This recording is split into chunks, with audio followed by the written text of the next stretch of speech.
12 years now, and calling it your nest, which is essentially what all entrepreneurs and founders are need to go forward. Our topic today is very interesting, and it's something which I think we've discussed multiple times.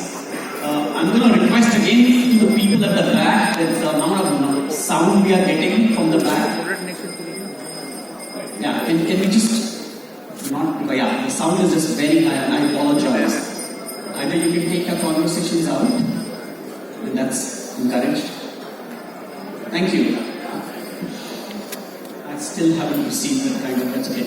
So, product creation, and if you notice, and I was telling them one of the excuses I got late this morning is because of the breakfast at my house where we started product creation. 15-12 saal pehle. That's when we thought of this idea of India, getting its shackles of IT industry a little bit behind, but it's nurtured us. Let's not deny that. It's nurtured us. But I'm going to go one by one and ask you, first introduce yourself one by one, and then I'm going to ask specific questions. But we want to go one by one. I'll start with you. Small, tiny introduction. It should be not more than 2 sentences, but give me your quick view कि देश हमारा product creation कैसे बन सकता है?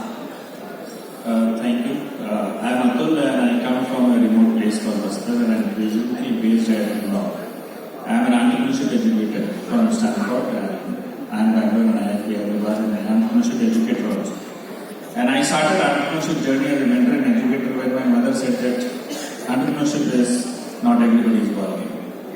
So I started teaching kids to go and innovate in entrepreneurship way back in 2006. And where was this? Indore. Wow, Indore. And initially I founded Indore Entrepreneur Network in 2007-8 from 3 of my students coming back from their job and starting something. And it grew up to a level of 450 startups, mentoring and support center. Bharat की अगर बात करें तो India is an innovative nation. Problem ये है कि हम हमारे बच्चे की आइडेंटिटी घर में ही बिगाड़ देते हैं. बहुत लंबा टॉपिक हो गया तो हम उसको वाई पूछने का अधिकार ही नहीं देते. इसीलिए हम प्रोडक्ट डेवलप नेशन नहीं है. हम पुश्तों से हजारों साल से नौकरशाही में बड़े हुए ठीक. और हम अपने बच्चों से ये पूछते हैं कि तुम क्या बनोगे. हम उससे कभी ये नहीं पूछते कि तुम क्या बनाओगे. तो जब हम ही नहीं पूछते कि तुम क्या बनाओगे, हम ही नहीं पूछते कि तुम क्या बनाओगे तो भारत प्रोडक्ट नेशन कैसे बनेगा? I have, and I'm sorry if I'm interrupting some of you guys, this is a topic very close to my heart. Sanjeev Sanyal, I was hosting yesterday, he's an economic advisor to the private. I was hosting him at Slush day before yesterday. Closing keynote था, उनका एक शब्द है, एक phrase है, I love that phrase of Sanjeev Sanyal. He says we are in a civilizational confidence. तो क्या लगता है कि हमारे अभी जो नए माता पिता हैं, let's say somebody who's 30-year-old today, like even let's say a parent of 35-year-old, I'm sorry, you look young, Vishali, you are young, but let's say the other of us look somewhat older. आपको लगता नहीं है कि इस next generation के जो parents हैं, तो अभी 5 साल और सहम जाना चाहिए before the next generation really comes up and says, I am ready to change the world. Is that something which is coming? See, we are going to have more than 22 million alpha generation in next 2 years. And this alpha generation is going to give a challenge to all the generations back. This alpha and us have a very huge digital gap. We say we are digital people, but this alpha generation is going to make that gap more bigger. And there the challenge starts when we have to understand this alpha generation which is coming up.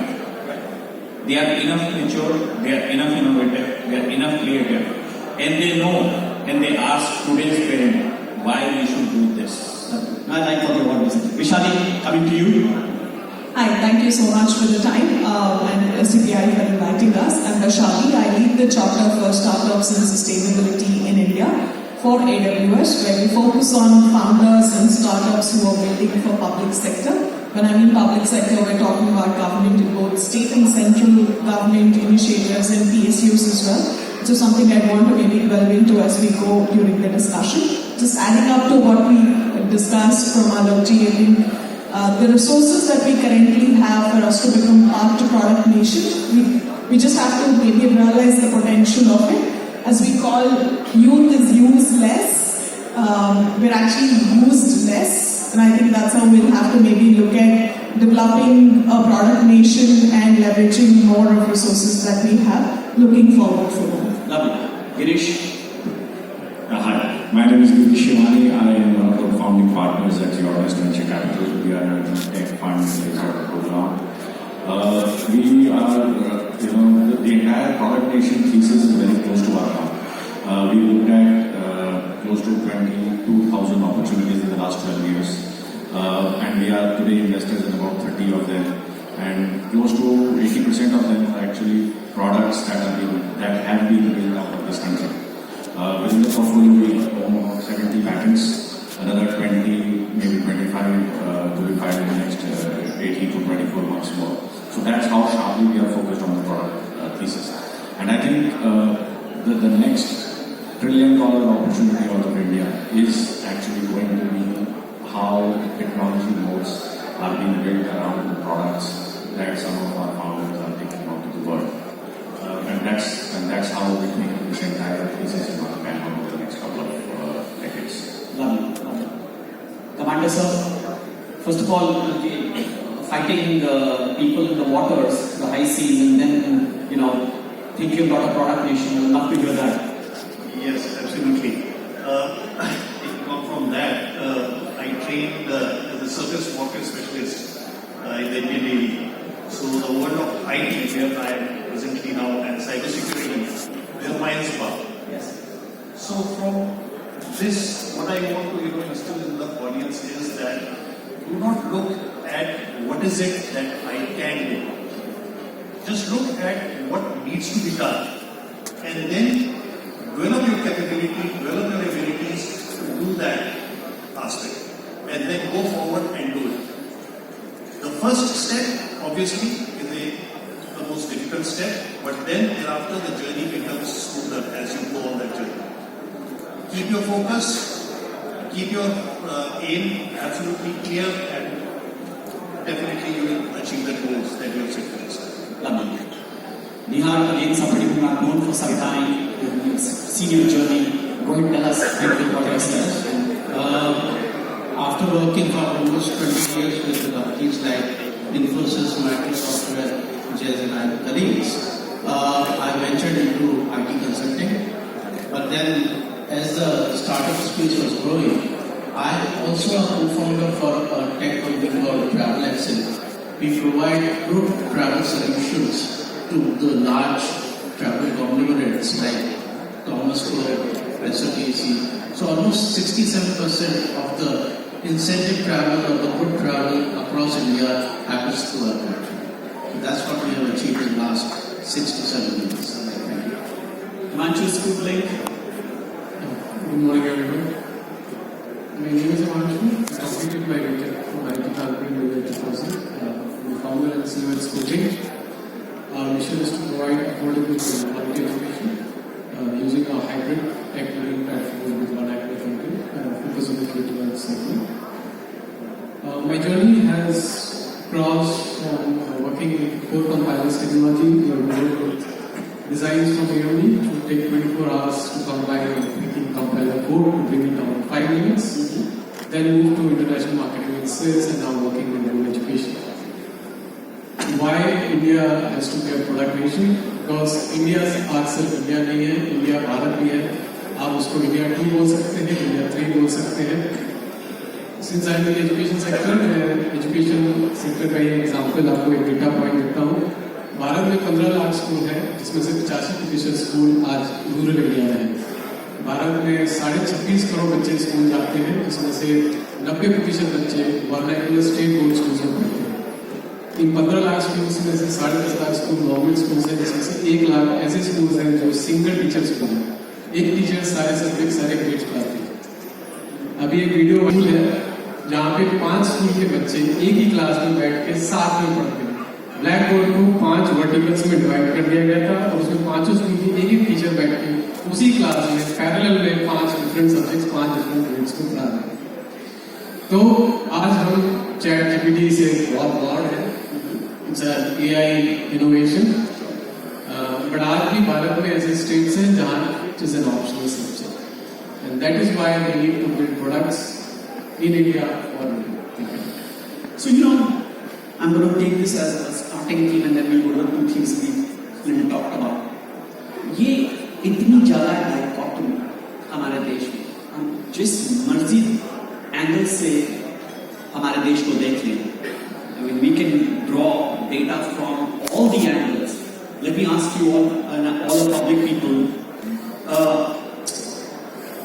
everybody uses UPI? How many people don't use UPI?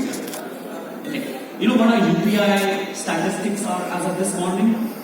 So, of all the digital payments on earth, including America, China, I'm not leaving anyone behind, all digital, bank से आपने किसी को ₹2 दिए, Brazil में, Japan में पेपे use किया, Venmo use किया America में, मास्टर कार्ड से आपने पैसे दिए, वीजा से पैसे दिए, एप्पल पे से पैसे दिए. You know what percentage of total transactions does UPI does in the world? Somebody take a guess quickly, I'm involving you all. What's the percentage of transactions UPI has across all global transactions? 60%. How much? 40? 40. Yeah, so we are at 58% as of this morning. Yeah, 60. We're almost at 60. We will beat MasterCard's global transactions in 2 weeks. Global transactions of MasterCard's 50-60-year-old company, we are 2 years old. Question to you, Himanshu. ये क्या dichotomy चल रही है देश में? The schools with one blackboard, 5 teachers on one blackboard, 60% of the world running transactions on our UPI. By the way, across 21 countries, if you are missing that out, we've now sent our UPI abroad. But start with me to this fundamental things that as a product nation we have done well. I don't think we have to debate कि हो गए हम product nation के नहीं, हम हो गए. But why is there still this gap? So I think the finance sector has done really well with a lot of good companies, ATMs, and others. Education, agriculture, employment, healthcare. These are the 4 pillars which still need to be covered in any developing nation. Is there money in all this? There's huge money on all And this. why is it not happening? So 2 data points. Again, I refer to education sector. अगर भारत में India 2 India 3 में 22.5 करोड़ बच्चे school जाते हैं, और अगर 300 रुपया महीना भी अगर वो ट्यूशन फीस दे रहे हैं for their after school meals, क्योंकि अनफॉर्चुनेटली स्कूल में पढ़ाई नहीं हो रही है, तो 225 million students into 300 rupees, which is $4 a month, into 12 months, that's $10.8 billion annual revenue. Currently going to local mom and pop tuition centers. पैसा तो है, लेकिन बच्चे वोट नहीं देते. बच्चे वोट नहीं देते. They don't vote. The state education budgets are as high as 50,000 crores per state. So there's money, but there's no will. So we think that's a lie. That's a problem. Yeah. But what is the solution? You have the first solution, and ask everybody for this kind of a solution is definitely there. I've been working closely, lot of on ground as well as with government agencies. I see a lot of youngsters coming into this government system, whether as an IAS officer or even in politics. I think that's a good change, where they do want to bring in innovation. And yes, when innovation happens at grassroots level, I think things will definitely change. So it's a good segment. Both of you said victims of our great success as IT services. Because the problem that Himanshu just now said that we multiply the number and give the most products in होने वाला है. I don't think we'll reach that scale. Services से हो जाएगा. Actually, it's going to take a much longer time. I think we all agree that's why we're sitting here. Krish, why is our services background has either lived its life, or what do you think is the version 3 of our services? So, if you step back and see the amount of wealth that IT services created in the last 25 years, Infosys got listed in 93 or 8, it's close to $500 billion. Okay, give or take. Infosys, TCS, Wipro, etc. And all that was driven on the back of a very simple demographic, which is the smart English-speaking engineer. Okay? And if you roll back 5-7 years behind, a lot of the same demographic today is creating products. Either they are building for India or they are building for the world. But there is a paradigm shift in terms of how some of that IT services talent is being now utilized to productize these services or build ground-up products. Okay? As I said, in our portfolio, 80% of these companies are built by the same demographic who are today filed 70+ patents. Right? So there is and this opportunity is actually multiple times bigger than what IT services has created. Because IT services is replicable. It's a labor arbitrage model. Yes. Correct? Here you are creating core technology which is patentable, which is defensible globally, and which can actually help you increase efficiency and efficacy of the way we are doing business today by many fold. Take artificial intelligence as an example, take industrial IoT as an example, and take UPI as an example. Okay. So there is a clear shift both from the government to move away from the services mindset, and we need services. It is not that we don't need services. We are 140 crore people, and therefore we are the largest population on the planet today, and we need employment to be generated so that people are moving to it. But there is a clear paradigm shift in terms of how some of those, benchmarks that define excellence in a services industry are now being replicated in our products. And I think that is not going to change anything. It is only going to accelerate from there. And therefore, the sooner we embrace that we are actually in the midst of being a product nation, the better it is for us as a collective. And Vishal, let me go to you quickly because you are seeing something infrastructurally very, very broad, right? You are seeing only a lot of consumptions of AWS, obviously, but I think the use cases that you are seeing companies are not seeing because whenever you start a product company, the first thing you do is provision some AWS. So I don't know how much is shareable in public, but as a country, have you seen trends which are really diverse and people using AWS?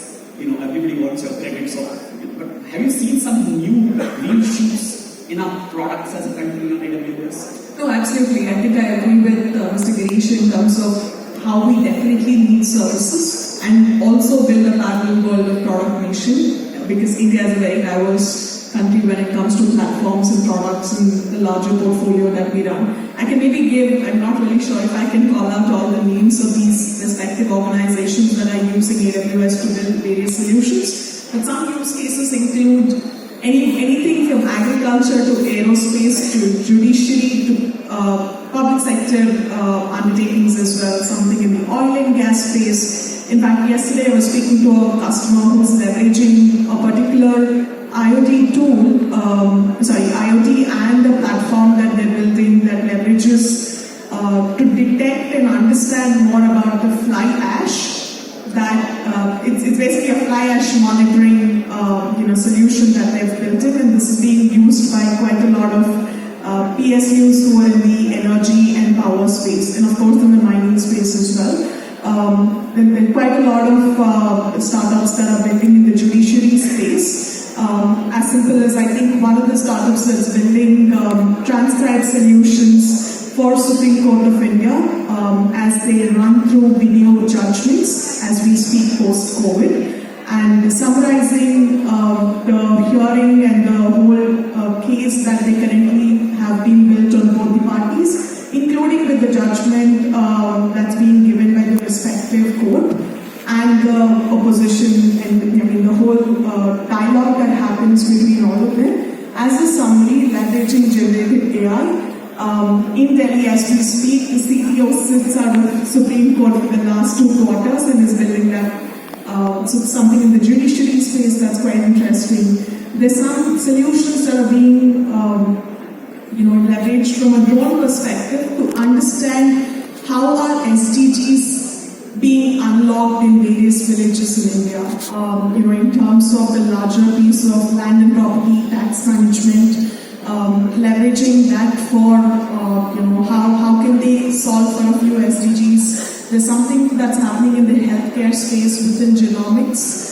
Of course, there's blockchain traceability that's going on for quite a lot of crops and seeds. What's also interesting in the aerospace and the satellite space that's kind of unlocked in the last couple of years in India, and how AWS is really powering these solutions that are being built for not just typical platforms and products, but also services. There are microservices that are being built that could be leveraged by these respective organizations as well. So as I said, aerospace to agriculture to judiciary, everywhere where there is a citizen charter, we see solutions being on top of these lists. And also, if I could quickly add in a particular piece with respect to the UPI example, what really worked out is something called digital public goods that are really, really important for us in India.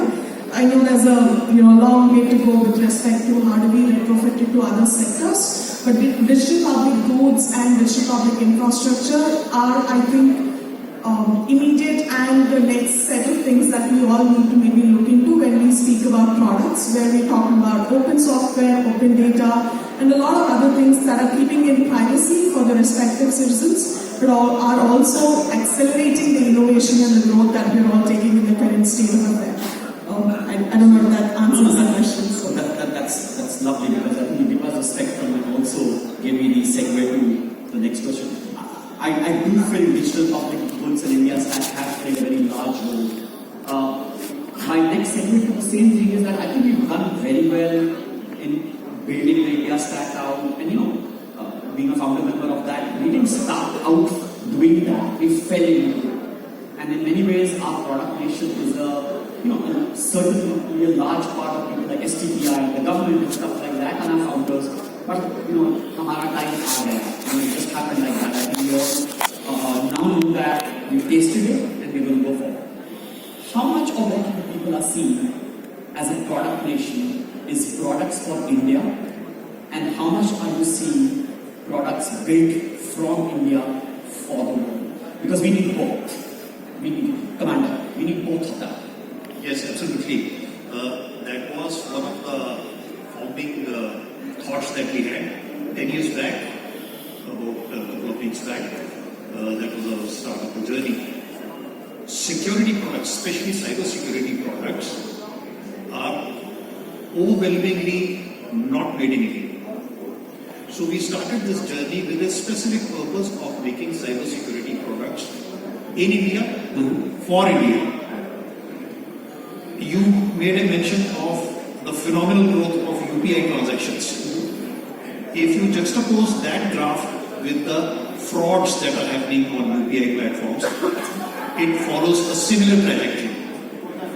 So therefore, not just the products, but the awareness in people, the large number of, population which are using these UPI products, they lack the basic understanding of cyber security hygiene to begin with. That is very important, and that importance comes, or rather it will get translated when you have more wider dissemination of the security products which are being made in India.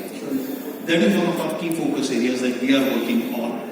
And now, to take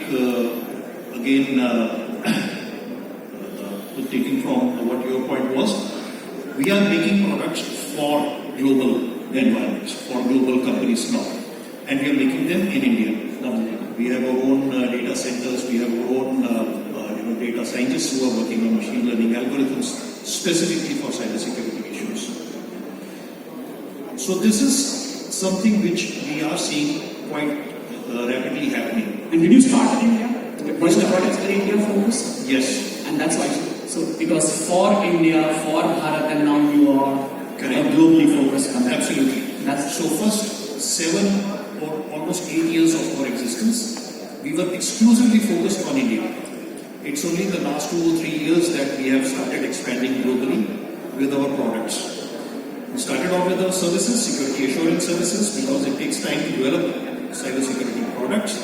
And now that we are fully matured on that space, we are now transitioning into products and making for the world in India. Sure. So Neha, travel. Is your product India focused, or have you seen the first green shoots? So, initially when we started in 2015, 16, so we were a B2C product, direct to people. Then we realized what mess we have got ourselves in, and immediately we pivoted. We tried to understand what, now that we have taken a dive into the entrepreneurship world, we wanted to have a sustainable product so that we are not left without dry revenue up there. So one of the good spaces which we got was the good travel space.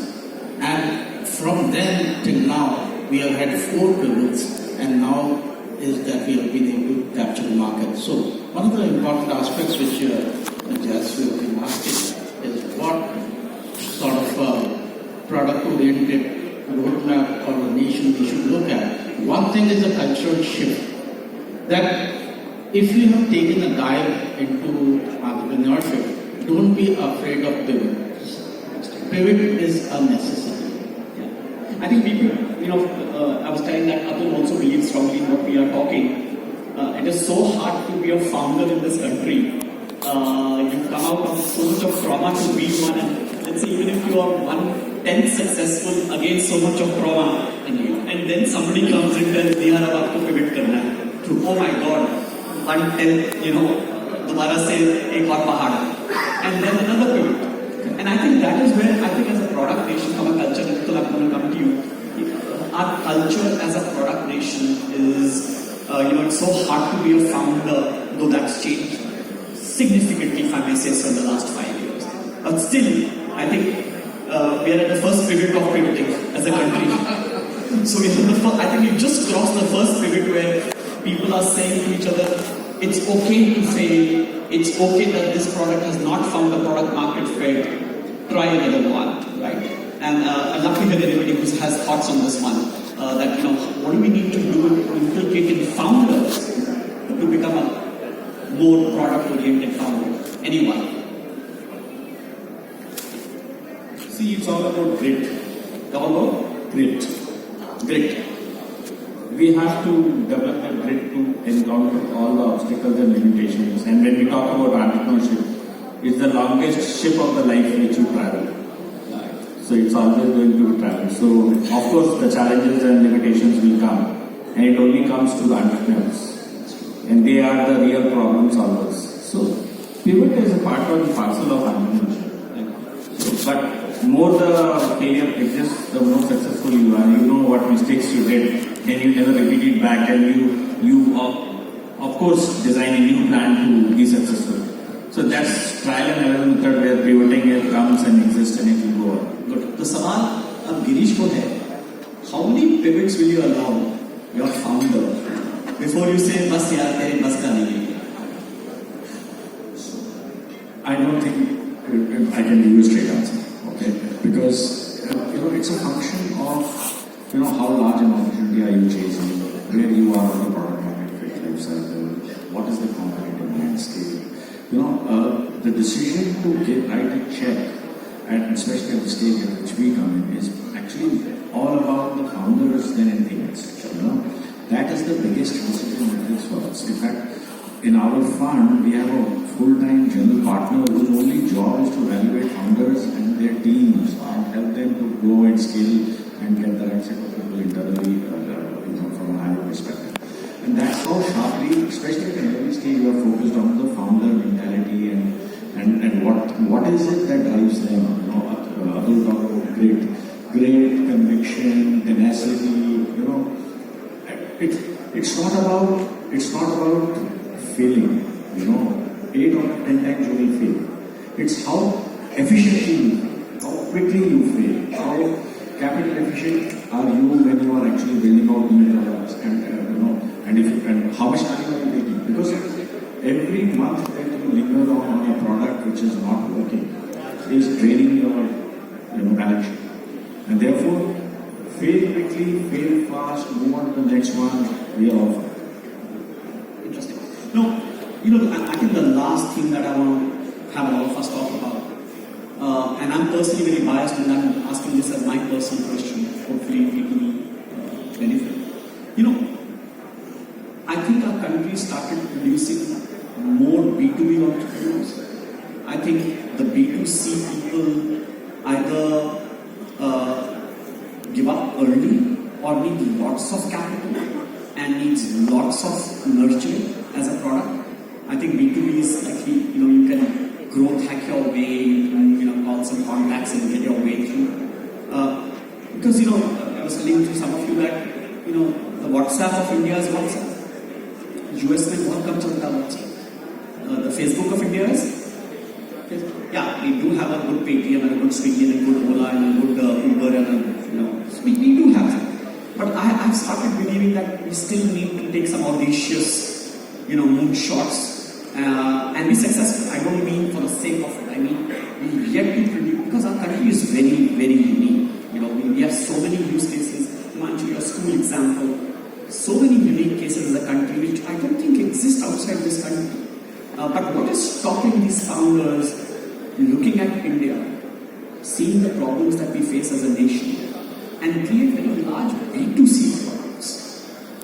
I'll go one by one. This is an answer I need from each one of you, so nobody is escaping these questions. So, Himanshu. So yeah, as you rightly mentioned, B2B is an easier market also because, especially in the tech sector, you have a global customer available. So, if I take examples of my own batchmates, companies like InMobi and Lance, Nolarity, you have a huge customer base. I'm global dollar-paying customer, you grow big very fast, as you said. When you work specifically from India and for an Indian customer, again, you pretty much nailed it when you said that it needs more grit. It may have a longer time period to convert. From the startup founders' point of view, also it needs to have a longer vision. Even from the VC community perspective, with due respect, even they need to have a longer perspective on things. Because you may create some products which may go wildfire, get 100 million downloads overnight. I will just give an example like the Pokemon, which recently came in COVID. Everybody was going crazy. I didn't understand why do you have to go find a virtual animal. And once everybody had read it, I don't know if you read, but the founder has now gone bankrupt after becoming a multi-billion unicorn overnight. There's another example like TikTok, which went viral in India, and then government suddenly said, no, Chinese apps, and we moved on. So, yes, building for India as a product in the B2C segment definitely needs more time, more patience. I think it's happening. There are enough founders which are working on it, so we should see it happening. You're bullish on that? Absolutely. Bullish. Nihal. It's a very good question. B2C, what do you need? I would feel that the support ecosystem which is there, that needs to grow to mature. A biggest example is patent laws. So B2C space definitely is a very, very, if you fail, or within 6 months there would be multiple Me Too solutions which would come up in the market, actually. So if you have a good patent law, because our patents are very convenient in future at this point of time. So like a design patent or utility patent, we just have a patent and a recipe in India. So those we have to look into. We also have to give a support system to the B2C guys, like what I see in Nokia. It started off as a paper mill. And now it is a telecom giant, actually. But it was never a telecom. And also in between our Yeah. So, to your point, yeah. I mean, you've seen it in our eyes, right? कहाँ से शुरू हुए, कहाँ ऊपर और कहाँ पे कुछ और. And we've seen 3 cycles of it. Very true. So, in India, if a person fails, it's very hard for him to get up again. So that sort of a support ecosystem is what we need to do. That's great answer. I think that's also more, by the way. I think that if you build something which has high failure rate, आधे लोग तो डर के ही भाग जाएंगे. So you will get to at least fail within a territory which is closer home. Come on, Nasi. Yes, I am quite optimistic that we are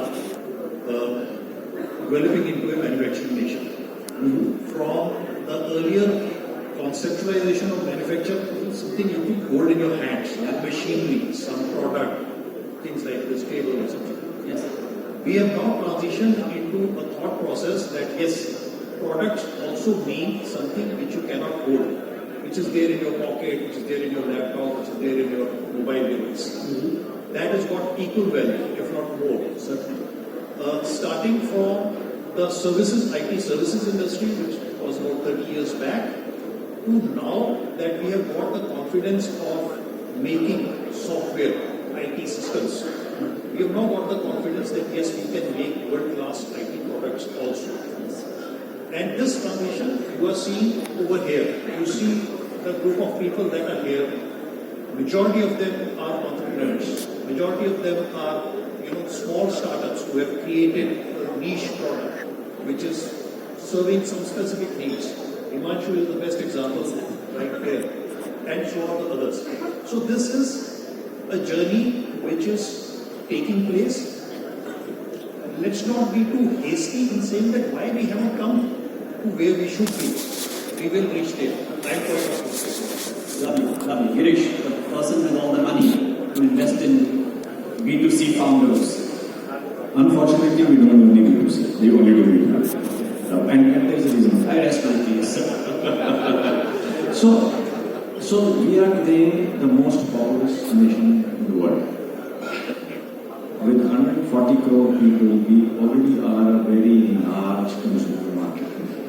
Any consumer entrepreneur building for India does not actually need to step out of the boundaries of India to build scale. जो यहाँ चलेगा वो कहीं पे भी चल सकता है. Okay, so and which is where the counter thesis comes in. And the reason B2B is seems to be easier is because of predictability of cash flows, etc. So all that tick in the box are there. But in India, B2B markets are actually not very deep. They are actually very shallow. And if you take the government out from that B2B equation, you are actually struggling to make it up. Because the adoption cycles are 12-18 months. And therefore, if you are building a B2B product and you are not building for the world, then you are actually doing a disservice to the. That's true. Is the way we see it. Okay? And therefore, and at the same labor arbitrage equation, what you can build in India for $1 million will take $10 million to build in the value. And therefore, you are much more capital efficient. So, the same IT services model again, where you bill in Indian, pay in Indian rupees and bill in US dollars, comes into play on the B2B sector, where you bill in Indian rupees, but you are able to sell to the world. And today, with intellectual property, etc., the way the regime is so tight, if you build a moat in India, it's applicable globally. Yes. And therefore, why would you not do it? That's why you put money in that. And that's why capital is saying you have to wait a little longer. Just kidding. But yeah, that's it. Krishani. I think we're really good. I'm positive that we will, definitely go towards building a better B2C market as we go, because our journey is not really, something that we've done 2 decades back. It's literally a decade back that we've taken.